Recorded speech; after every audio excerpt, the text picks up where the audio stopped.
பாருங்கள், மைசூர் ரசம் ரெடி ஆகிடுது. புதுசாக என்னோடய சேனல் இப்போ தான் பார்க்குறேன்னு எல்லாமே ஸ்மால் லெட்டர்ஸு டைப் பண்ணிடலாம். பெல் ஐக்கான் கால் டச் பண்ணிடலாம். ஆல் பெல் கால் டச் பண்ணிடலாம். ஆல் பெல்லையும் டச் பண்ணிடலாம். சப்ஸ்கிரைப் ஆகிடும். நான் போகிற வீடியோ அப்புறம் உங்களுக்கு உடனுக்குடன் நோட்டிஃபிகேஷன் ஆகிடும். வாங்க வீடியோக்குள்ளே போகலாம். மைசூர் ரசம் பண்ணேன். Hi friends, welcome to ARK Vasanthi கிரியேட்டர்ஸ்லேருந்து அனந்தலட்சுமி பேசுகிறேன்.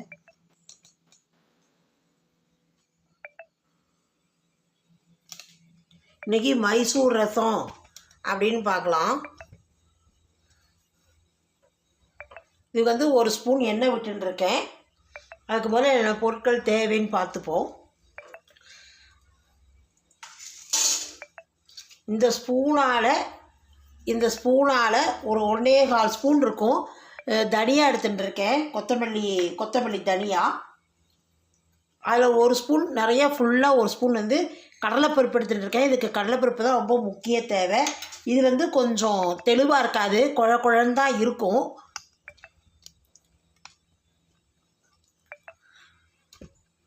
ஏன்னா கடலைப்பருப்பு போட்டாலும் உங்களுக்கு தெளிவு கொடுக்காது. 1/2 ஸ்பூன் மிளகு எடுத்துட்டுருக்கேன். ஒரே ஒரு வரமிளகா காரத்துக்கு எடுத்துட்டுருக்கேன். 1/2 ஸ்பூன் ஜீரகம் எடுத்துட்டுருக்கேன்.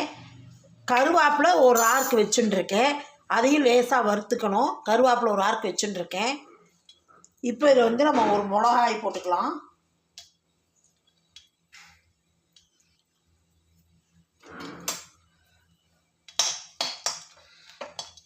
மிளகா, கடலைப்பருப்பு போட்டுக்கலாம். நான் கொஞ்சமாக வைக்கிறதுனால இந்த அளவு போட்டுருக்கேன். உங்களுக்கு அளவு ஜாஸ்தி வேணும் அப்படின்னா இதை நீங்கள் 2 மடங்காக பண்ணிக்கோங்க. நான் இந்த கிண்ணத்தில் பண்ணுறேன், அதனால் நான் அளவு இது போட்டுருக்கேன். உங்களுக்கு அளவு ஜாஸ்தி வேணும் அப்படின்னு நினச்சேன்னா இதையே நீங்கள் இன்னொரு மடங்கு பண்ணிக்கோங்க.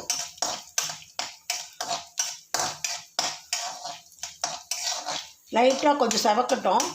அப்புறம் இதை போட்டுடலாம். தனியா போட்டுடலாம்.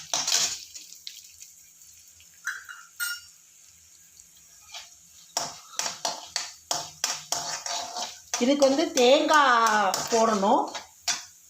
ஒரு 2 டேபிள் ஸ்பூன் தான் தேங்காய் எடுத்து வச்சுட்டுருக்கேன். என்கிட்ட கொப்பரை இல்லை, துருவின தேங்காய் தான் வச்சுட்டுருக்கேன். நீங்கள் கொப்பரை இருந்தாலும் அதில் போட்டு நல்லா இதுலேயே போட்டு வறுத்துட்டுருங்கோ. மிளகு போட்டுக்கலாம்.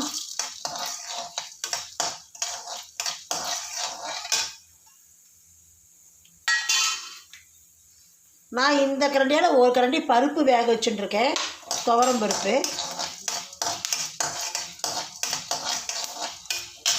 அடுப்பு ஆஃப் பண்ணிவிட்டு அதுக்கப்புறமா ஜீரகம் போட்டுக்கலாம்.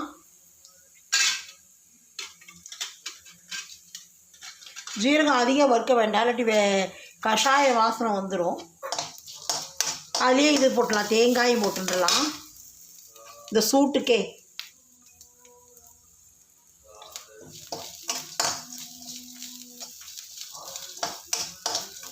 கொஞ்சம் ஆறட்டும். ரூம் டெம்பரேச்சருக்கு நம்ம இதை பவுட்ரு பண்ணுறலாம், இல்லாட்டி தண்ணி விட்டு அரைச்சிக்கலாம். இந்த கருவேப்பிலை இதை போட்டுடுறேன்.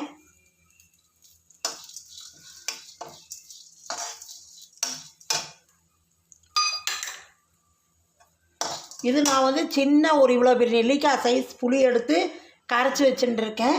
இது கொதிக்கட்டும். பெருங்காயம் உப்பு போட்டு கொதிக்கட்டும். புளித்தண்ணி பச்சை வாசனை போனோடனே புளிஜலம் நான் இதை அரைச்சி விட்டு பருப்பு விட்டு கரைச்சி விட்டுக்கலாம். இதில் உப்பு பெருங்காயம் போட்டுக்கிறேன்.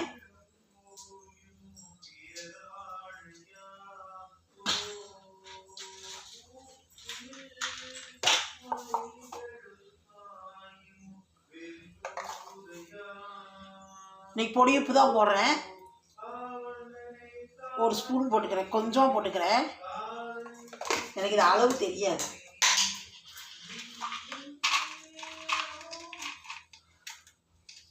பெருங்காயம் ஒரு கட்டி போட்டுக்கிறேன். இது கொதிக்கட்டும். அதுக்குள்ளே இது ஆறிடும். இது ஆறுனே அரைச்சின்னு பருப்பு போட்டு இது மைசூர் ரசம். இதுக்கு நம்ம கடலைப்பருப்பு போட்டால் கெட்டியாக தான் வரும். இது ரொம்ப தெளிவெல்லாம் கொடுக்காது.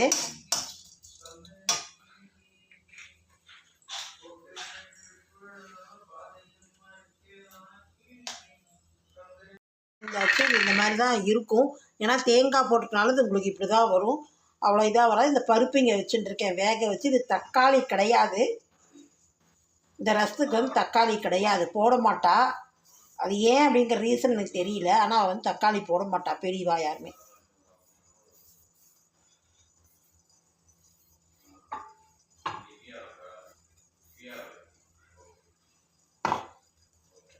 பருப்போடு கரைச்சி விட்டுடலாம்.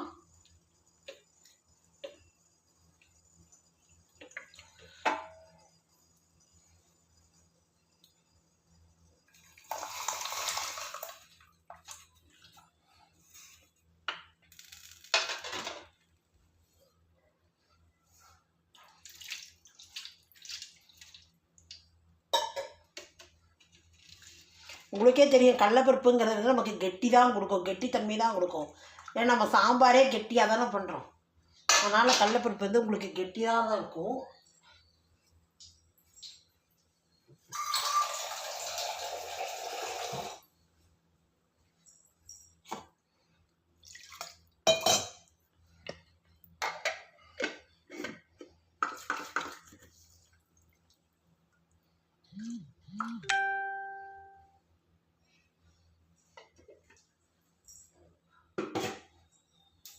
அதுமாதிரி இதுக்கு வந்து பருப்பும் நம்ம வந்து இதுவும் வந்து பருப்பும் நிறையா போட வேண்டாம்.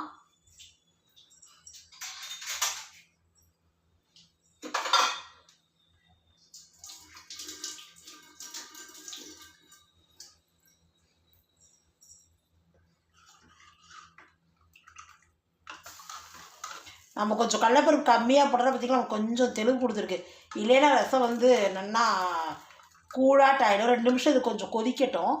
எல்லா ரசமும் கொதிக்கக்கூடாது, பருப்பு தண்ணி விட்டாச்சுன்னா இது வந்து கொஞ்சம் கொதிக்கணும். அது கொஞ்சம் கொதிக்கட்டும். கொத்தமல்லி தழை போட்டுக்கலாம்.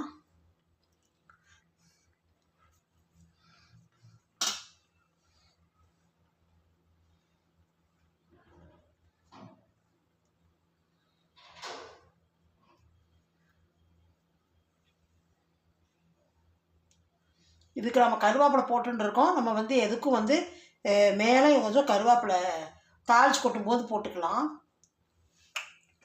ஒரு 2 நிமிஷம் மட்டும் கொதிக்கட்டும், ரொம்ப கொதிக்க வேண்டாம். பாருங்கள் போரும் கொதிக்கிறது, இறக்கி வச்சுருவோம்.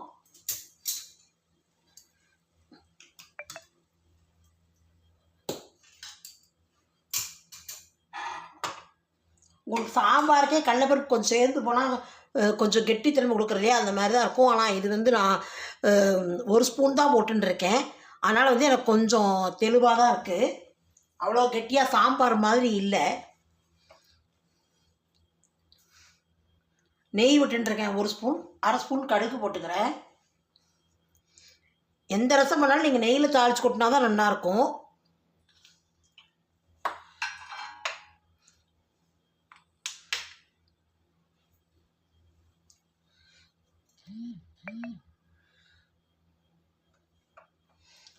ஒரு ஆறுக்கு அதில் ஏற்கனவே போட்டுருக்கோம். இருந்தாலும் நான் வந்து ஒரு ஆறுக்கு வந்து கருவேப்பிலையை நெய்யில் தாளித்து கொட்டலாம் அப்படின்னு எடுத்து வச்சுட்டுருக்கேன்.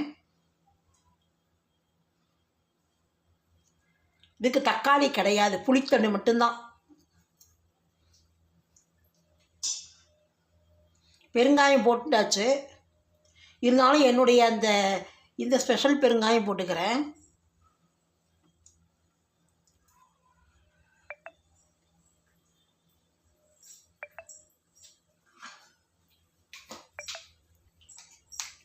இந்த பெருங்காயம் போட்டுக்கிறேன், கடா பெருங்காயமும்.